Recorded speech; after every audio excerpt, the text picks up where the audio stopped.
A powerful snowstorm is on its way to Maryland, set to hit on February 11, 2025.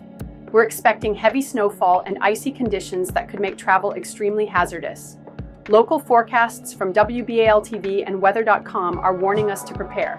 It's time to stock up on essentials. Think food, water, and batteries. If you can, avoid unnecessary travel. The roads are likely to become treacherous.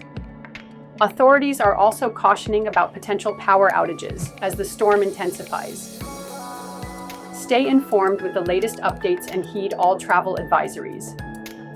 This is serious winter weather, and your safety is the top priority. Stay safe out there.